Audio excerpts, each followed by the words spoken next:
Hey, I'm Rachel, And I'm Amanda. I'm Hannah. And I'm Kathleen. and this is the federal election edition of Beyond a Ballot, powered by DoorDash.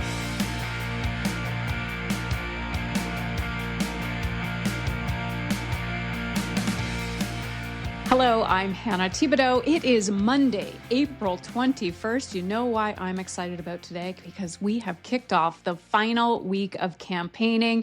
7 days to go. Campaign countdown is on, everybody. Really excited about that. First, I want to give a moment of reflection on the campaign trail today, though, because all of the leaders paused to reflect on the passing of Pope Francis, a profound loss for the Catholic community. Back to the trail. They were on the trail today with ballots already being cast in record numbers right across the country, and the Liberals holding on to their lead. But while voters are locking in, not all parties have locked down their platforms. Full costed plans, Rachel, still pending for some. So let's start there. Rachel Siegel, Pierre Poilievre was in Scarborough today, promising to build 2.3 million homes over 5 years, and saying that costed conservative commitments would come out tomorrow. Costed conservative commitments. Say that 10 times fast. Costed conservative commitments. We love messages of 3, so there you go. There, I was helping out. Well, Pierre was in BC yesterday. It's like I blinked and he's back in Ontario. I can't believe he got all that way in the dead of night. But he's now in Scarborough, a big rally tonight in Vaughan, which will definitely be a big crowd. He was talking about home building, huge part of this campaign, and reinforcing that promise of 2.3 million homes being built in the next 5 years. This was an interesting way of framing it, the way he did it today, because he was talking basically to two groups. One being Gen Zs who feel like they can never buy a home. The other being boomers. And boomers have become a big part of this campaign for the Conservatives. We saw a new Conservative ad this weekend with two boomer guys golfing and talking about how they're supporting their children still. And so that was an interesting way of talking about this. The other interesting part of this announcement, the video that went along with it, just talking about how cities are taking dollars from the Liberal government, for example, $471 billion to the city of Toronto to build houses, and yet housing starts in the last few years have gone down. And so a really core message of the campaign, housing and how he's going to do it. Yeah, a lot of talk about housing in all of the campaigns. Amanda Alvaro, Liberal leader Mark Carney was in Charlottetown and talking healthcare, and he put out the Liberal platform last Saturday. Now, it's one thing in the costing that a lot of people are pointing out. The deficit would be $62.3 billion. That's higher than even in December, and it was at $42.2 billion, almost $20 billion more. Dig in. So you're right. The Liberal leader put out his platform, the Liberal platform, a fully costed platform over the weekend. He joined Jagmeet Singh in doing that. We're still waiting on the Conservative Party to put theirs out. I wonder if somebody has told Poilievre that the election's in 7 days. Maybe, maybe not. So Mark Carney prefaced his platform by saying, let's be absolutely clear. This is not a normal fall update. This is not a normal budget lockup. I'm paraphrasing. We're in the middle of the biggest crisis of our lifetimes. This is a plan that meets the moment in a way that is prudent with people's hard-earned tax dollars, but bold in terms of where the country can go.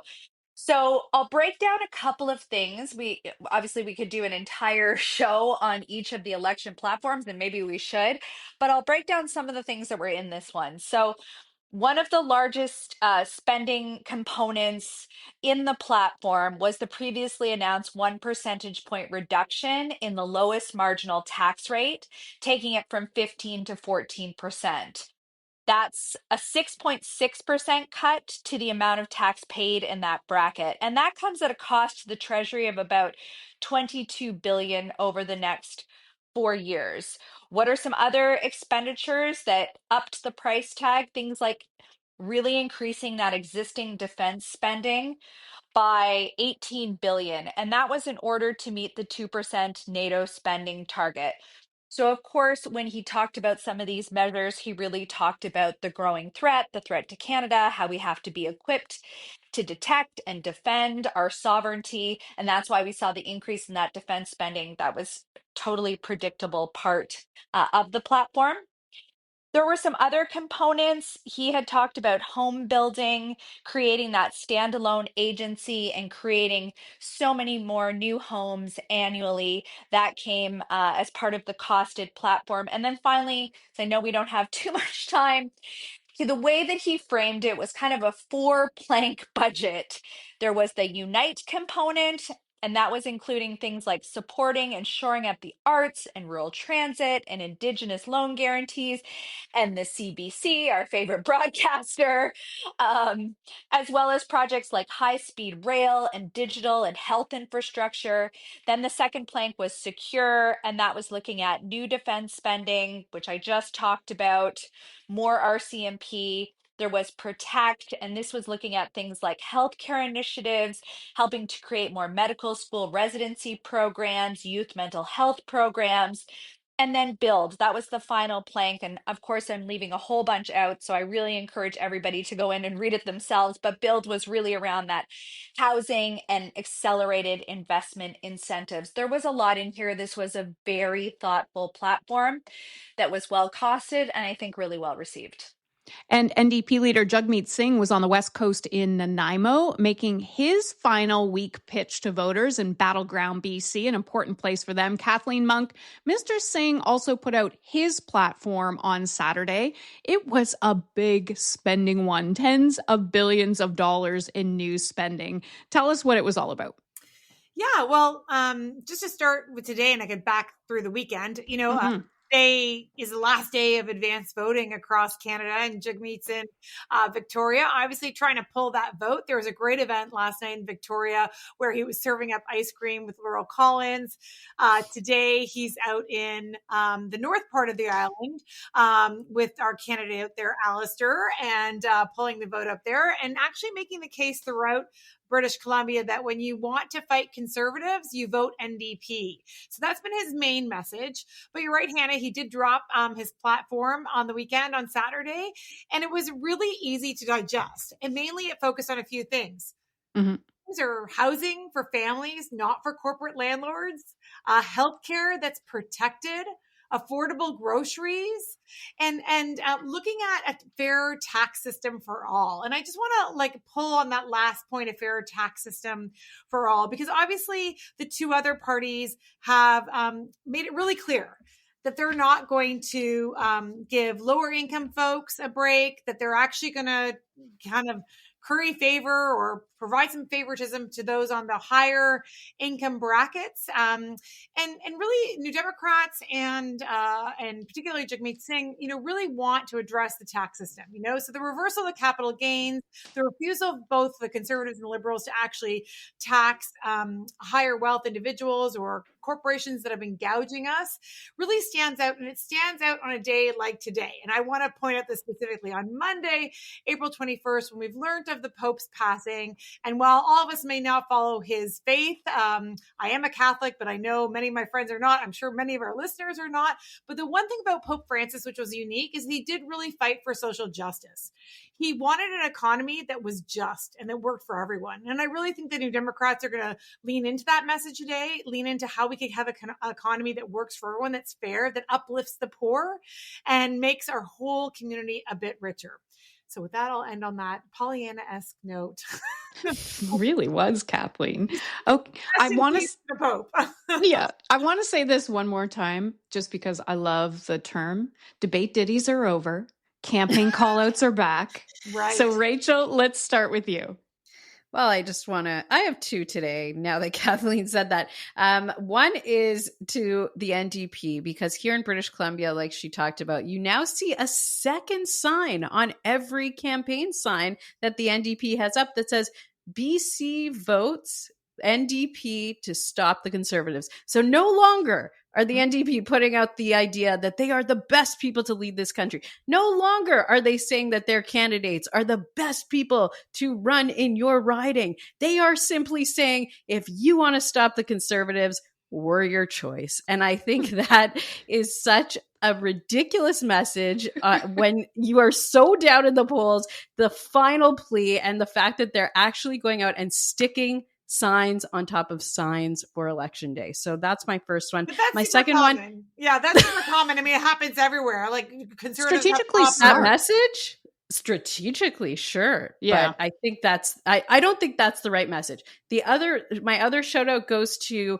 the Liberal commentator who went on CBC and disclosed the fact that the Liberal Party platform was written months ago, before Mark Carney even came out.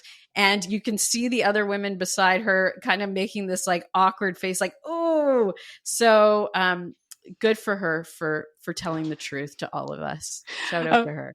Kathleen Monk, your campaign call out. Yeah, well, just it really honestly in the last end game. So when you're planning what we call in electoral politics GOTV, which is get out the vote. So all the parties are in the GOTV period right now. That's what you saw them driving for the advanced polls on the weekend. And they do change up their end game messaging. So you see, in British Columbia, it's often blue-orange fights. And so they're saying, if you want to stop the Conservatives, vote New Democrat. I've also seen toppers here in Ottawa that say things like elbows up. There's one that even says never for 51st and even please vote. So people are using really unique toppers on top of election signs this thing. But my campaign call out, I've got so many, but I'll just try. I have one too. I'll say there. Well, all the campaigns, in addition to their end game messaging that we've seen develop the last couple of days, and their GOTV plans, we're also seeing new ads out. So the Democrats rolled out some new ads last week, and Conservatives have rolled out an ad as well about two elderly men golfing on a golf green. And my campaign call out, though, even though I actually think it's the right message probably for the Conservatives, what they're trying to do, they're trying to drive the change narrative and don't give them another fourth term narrative. The slip up that they did was they did a casting call to actually film that ad. And it was filmed in Canada, which is near me where I live in Ottawa. And they said, filming today in Canada, seeking two non-union white male performers, $65 to $75 with some ability to play golf. Roles are speaking. You'll be compensated only $1,000 plus usage. So what that means is they're actually seeking non-actor talent, not like people who are not like, and that's really significant, especially because it is a counter blow to this, fake, friendly union guy, that labor guy that Pierre Poilievre has been trying to say he is, because he's actually saying, if you're actor or if you're a unionized worker who does this for a living, don't sign up to be in our ads. How did you find that, Kathleen? Well, I have to give credit to Steve Marr, who's a journalist and part of the. I didn't see Marr's stuff today. Yeah. Good job, Steve Marr. Yeah, but it was public on Facebook. It was from the Smith Company here in Ottawa. Okay, very interesting. Amanda Alvaro, your campaign call out today? So my campaign call out will not surprise anyone. I sort of alluded to it when I shared Mark Carney's platform, the Liberals' platform. The fact that it's 7 days before the election and the Conservative Party of all parties has not put out a costed platform. I mean, does the irony of this hit anyone else?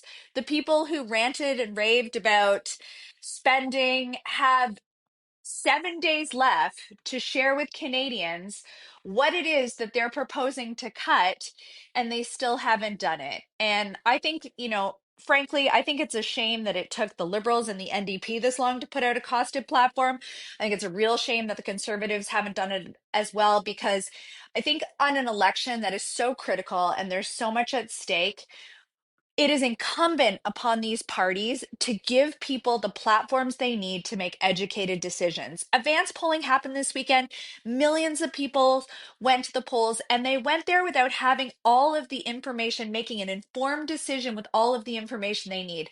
And I think that's a shame. I think when we have a democracy like ours, it's really critical that people have access to the information that they need in order to make an informed vote. And I'm going to give a little campaign call out because I love when everybody gets out to vote.